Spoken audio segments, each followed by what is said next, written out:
TW here.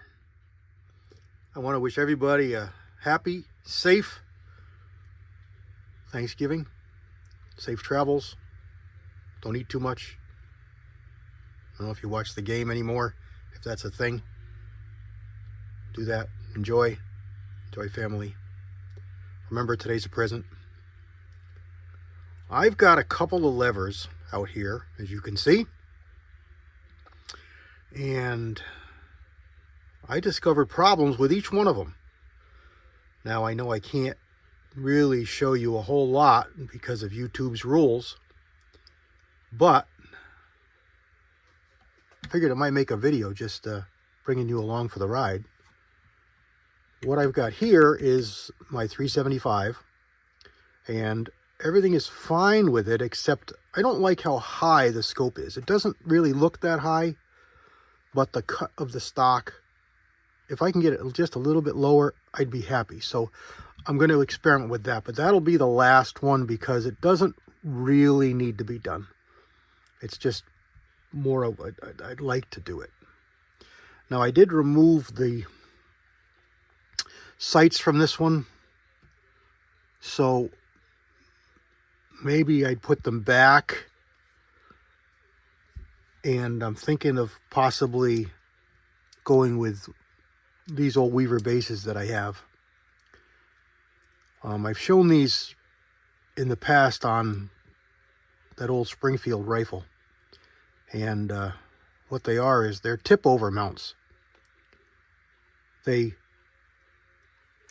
tip to allow you to use the open sights,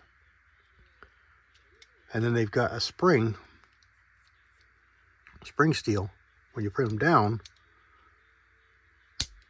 they snap over very, very solidly, and they don't move. So they're very low. That's what I like. You know, this one here, we're looking at close to 3/4 of an inch. And this one here, we've got just over 1/4. Maybe not quite 3/8. So that would be quite a bit of a drop. I would get that barrel objective right down in the barrel. So that's an option. This one here is an old SC. This is a New Haven Marlin. Most of them are North Haven Marlins. This is a New Haven Marlin. This is a 50s gun. And it's actually not supposed to be drilled and tapped. It's a waffle top. Somebody drilled and tapped it. So I got it for a really good price way back in the day,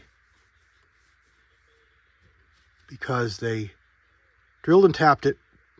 They screwed it up. It's not drilled and tapped properly. It's the holes that work for the Marlin base are fine, but it's got 2 extra holes that are off center. I think they tried to put a peep on it, and so it's got 4 holes back here and 2 holes up here. So it's Swiss cheese. And then they took the stock, the 4 stock. This used to be that stock that Marlin had that came way down, you know, big bulbous stock, and they cut it, trimmed it, shaped it.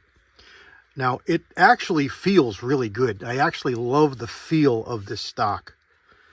It's really nice. Look is okay. They did a pretty nice job. It's not perfect, but it's okay. But the gun shoots really good. You can see it. The plastic shrunk, the wood swelled. You know, that's just what these old guns do.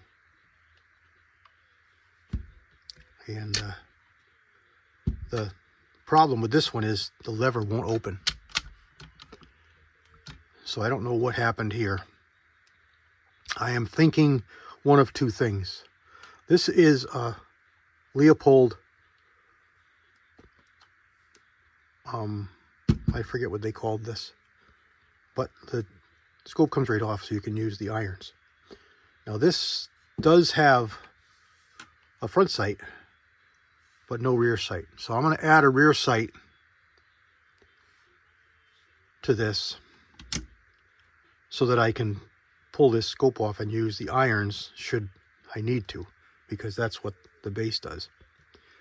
But my thinking of why the action doesn't open is one of two things. The screws are long and they're hitting the bolt, or red Loctite from these screws leaked down in and around and is grabbing and holding the bolt from moving.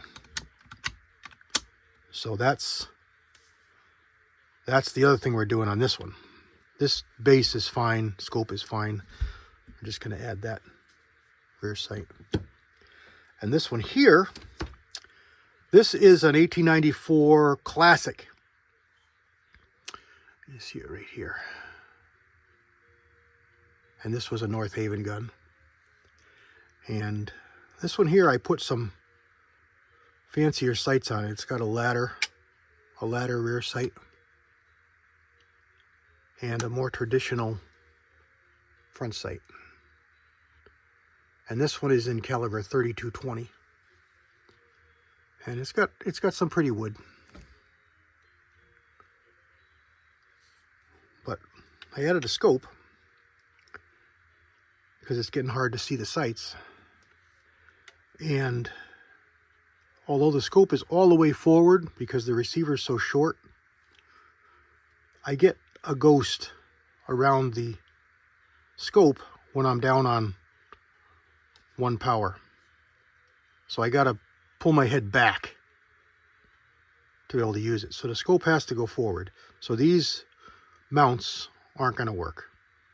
I really like these. These are Weaver Pro View, I believe they're called. And they're a ring and a base in one. And generally they're really good. These ones back here are a copy of that, but they've got a much thicker base, so they're a taller, higher sight. I may move these from here to there instead of the flip over, but we're going to see, because this is definitely coming off here. What I'm going to use on here, I haven't decided. We've got a couple of options. I do have a regular Weaver base, and I have a second one of these. These would work on here as well, and it would push the scope quite a bit forward and be no problem. I would also be able to flop it to use the irons if I wanted to. It's more, for me, being able to flop it is more if the scope breaks or something happens to the scope, you still have the irons. I don't really ever use the irons on their own by themselves for any reason. There's no reason I would have to choose the irons over the scope. It took me a lot to get scopes on these levers. I'm a traditional guy. This one wore a peep forever, which is why there's no rear sight. This one had a peep on it with a rib, had a full-length rib on it. And I don't know, I wanted change. I wanted it more traditional. I didn't like it so much. So that's what we're doing. I can't really bring you along for everything I do. So I figured I would just show you what I'm doing, tell you what I'm doing. Maybe bring you in a couple times as I find things and show you what I ended up with, and then close out the video. Just something to show you what's going on. Show you a couple nice old Marlins. And something to watch. So, sit back, get yourself a nice cold drink, maybe a snack, and let's see what I come up with. All right, here we go. We got one fixed already. Only took a couple seconds. I used some lighters to keep in my drawer, and I put heat on these screws for about 30 seconds each. And you get some condensation, so just wipe it off with an oily rag and get a good proper fitting screwdriver, crack them loose, and it opens. So the screws are long. That's the problem. So now we will take them out completely, clean them off, shorten them, put them back in, and re-Loctite it. That's fixed. Just as simple as that. I figured it was one of the two. Loctite got down inside those screws, you know, and got on top of the bolt, and, you know, Loctited it in place. Now, I don't see, there's a little bit of a mark right there, little tiny bit, so maybe that one. But I loosened this one first, and I tried to work the action. Sorry, I almost had you out of the frame. I moved this one first and moved the action, and it didn't open. So it might have been this one or this one. I moved this one and didn't try it until I got this one out too. So they're not out, I just backed them off. Sorry, it's not focusing. I just backed them off. But anyway, there we go. So let's finish this one off. I had a little hickey there, I don't remember. Finish this one off and get it done. And I brought my gun vise back in to hold the gun for us so we don't have any slip-ups and scratches. I think I'll throw you in speedy mode as I pull these screws out, and we'll see what we find.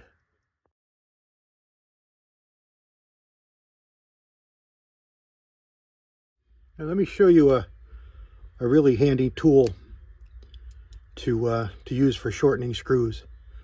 There's a couple pieces of spring steel just riveted together on one end, and you use a small hole for number 6 screws on one and a larger hole for number 8s on the other, because those are your most common screw sizes.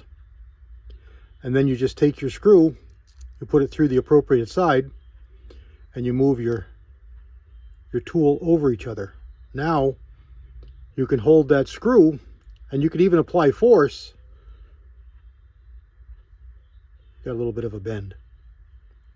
It'll probably apply force, and you can use this on the grinder or a stone or a file, or even put it in a vise, whatever, and it holds your screw, and you won't cook your little fingers with the heat, and you won't have a screw go flying, and it lets you better control your project. Just a couple of pieces of spring steel. You can make this yourself easily. Use feeler gauges. Go to the hardware store or the auto parts store and buy a set of feeler gauges, and just take out the thickest ones and do this to them. There you go. Just a quick tip. What I'm going to do is, I've got these two in. I've had this one in and out, and I'm just going to take a couple of threads off this because it's not much. Maybe a thread, so maybe 10 thousandths, not even 7 thousandths, off the end of this screw, and we'll try it again. Right now, it's fine. I've looked here. The front screw does not touch anything. This screw is way short, so no problem. This is the only one. It's got a little bit of a step here in the mount where it steps down, and that was just enough to cause it to be able to grab. And I think it was a little bit of Loctite as well, although I don't see it, residue of it, I'm sure, because it doesn't look that long. So there we go. I'll come back, and just like that, I've taken a few thousandths off the end of the screw. Let's try it and see what happens. All right, I've got it torqued down pretty hard, and the lever works just fine. I'm going to pull the bolt, pull the lever out, pull the bolt out, see if I can put an eyeball on the bottom of this screw. I think I can. That'll tell us for absolutely certain that there's no worries. But we pretty much know that it's going to clear. But we don't want to be able to have, we don't want to have a problem again. So let's do it. Takes a second to do that. Let's just check it out. Okay. I'll show you what I found. See that right there? That's red Loctite. It's not rust. That's red Loctite. And that's what was grabbing the bolt. That screw there is plenty short. And back here you can't see it. But the screw back here is plenty short as well. It didn't look to be long when I had it in my hand. But it was shortened a little bit. I only took a half a thread off it, or a thread off it. So it'll be fine. I'm going to scratch this out of here without disturbing the bluing. I'll bring you back when I get it all out. I wish I could show you, but I can't. YouTube rules won't allow me to show you. This will be just give me a strike. But the lever comes out very simple. One screw. Don't be afraid of this. Nothing's going to jump out and fall on you. Not going to lose anything. There's one piece here that will. I'll pull it out here off screen and come back and show it to you. One little piece here. This is a little hairpin. This is your ejector, and it just lays in the side of the receiver. This is the only piece that's going to fall out on you, and it's not going to go flying out. It runs in the, where's my bolt? It runs in this slot on the back side of the bolt. So it's held right in, no problem. Don't be afraid of taking the bolt out of your Marlin to clean it. Then you can clean it from the back with your rod and not have to worry about the muzzle. All right, let me get that cleaned out and I'll come back. All right, it's all cleaned out of there. We'll put it all back together. Get some Loctite on this screw and this will be done. Remember, Loctite goes on your screws. Is that focused? Not in the hole. And there we go.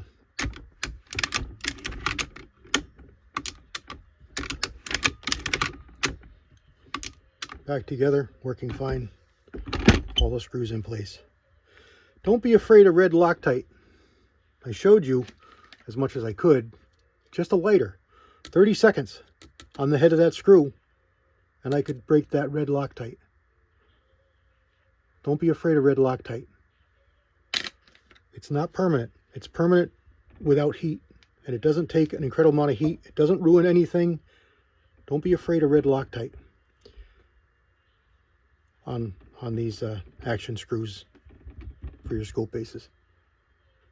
All right, let's go to the other gun. This one's good. The scope back on it. Remember, no tools, just thumb pressure. Scope's back on. Hold zero. That's the best thing nice about these. They hold zero really, really well. So you take that off and put it back on, and there's no worries. It's going to hold you zero, your sight. You'll have to head back to the range just because you took your scope off. And there's the JM everybody thinks is something special right there. It's just a proof mark. It's nothing special. It's just a proof mark. All right, let's head to the other one. Here's a good screw. This one's going to work really good. Except, oh, the heck do you tighten it? Look at that. How'd that get past? It's all threaded. But there's no Allen head cap or no slot or no nothing. Okay, there's the second one. Again, I apologize not being able to take you for more of a ride as I do it, but YouTube rules. But now it's a tip over. You just grab it and tip it over and you got your iron sights. But the best part is, look at how low. I've got full adjustment. But look at how low that is on the gun. And it actually fits pretty well. That old school Weaver style doesn't look awful. And it's a much longer base, so it spreads out the load and the scope better. You know, close together rings they don't hold the scope so well. The support is much better when they're wider. And there we go. Well, that one's done. So let's decide on that 375. Are we going to put this base on it, put the open sights back on, or are we going to put the bases that were on this one, these here? We'll see how much difference they are. And there we go. I decided to put the same mounts on, the tip overs, but I didn't put any sights on this because the front objective sits right over top of the sight, so it wouldn't have been able to been on anyway. And I had to take off the hammer spur. I have another hammer. I think what I'll do is, I've done it before, drill and tap a hole right there, the stud that comes out this side, and just leave a straight stud, and you can grab that instead of having to worry about the hammer. You know, big spur. I like it better. A couple other companies do it that way, and it's a lot cleaner and nicer than a big nasty thing bolted on the hammer. But anyway, I can use it. It's good. This clears nicely. I've got nice eye relief all the way back. I really like it. I can tip it over for scope use, for open iron sight use.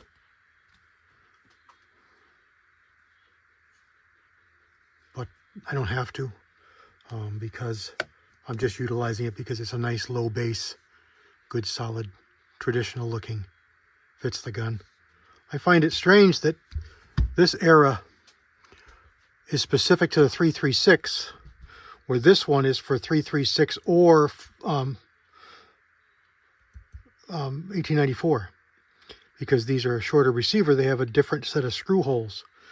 This one doesn't, and if you notice, the rings are opposite. These rings hinge on the other side and screw on this side. These rings hinge on this side and screw on this side.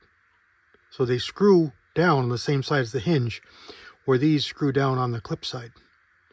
These have a single screw on the clip, and it's very positive. These have two screws with a flat clip, and it's not as positive. I think this is older. It doesn't matter. It does the purpose. It's going to be good. Now I just got 3 to sight in, which is fun time at the range. Lever actions on the range. So there we go. Sorry if this was boring. I tried to do as much as I could. I couldn't really show you a whole lot because of YouTube's rules. But there we go. There's a little bit of finagling with these rings because they tend to rock or tend to cock. As you tighten them down, they tend to rotate the scope. This one was no problem at all. This one I had to do, I think, 3 times. But I get it straight. I use a plumb line hanging on the wall over here with a weight on it, so it's dead straight. And then I square the gun up and line up the scope, and it's perfect. Because sometimes your eye, the way you shoulder a gun, is a little canted left or right. You don't feel it. It feels natural to you, but you're actually canted a little bit. And shooting at 50 yards, even 100 yards, you're probably not going to notice. But if you stretch it out any kind of distance, you really, really will. And that's where everything does get more important. So you might as well make it square and straight, true from the get-go. So it's as simple as hanging a plumb line from a rafter if you're in the basement or in a garage, or a line, hanging a line with a thumbtack in the ceiling. And that'll give you a dead straight line to reference. There you go. Give you a couple tips through this, the tools, a couple of ways I do things. Couldn't show you a whole lot, again, YouTube rules. But there we go. You got to see 3 nice rifles. And I got the optics fixed up on all of them. There you go. God bless everybody. Remember what I keep telling you. Today is a present. Tomorrow's gone. I'm sorry. Yesterday's gone. Tomorrow's not guaranteed. So make sure you do things in the present. Don't put things off, especially the important stuff. God bless everybody. Happy Thanksgiving. CW out.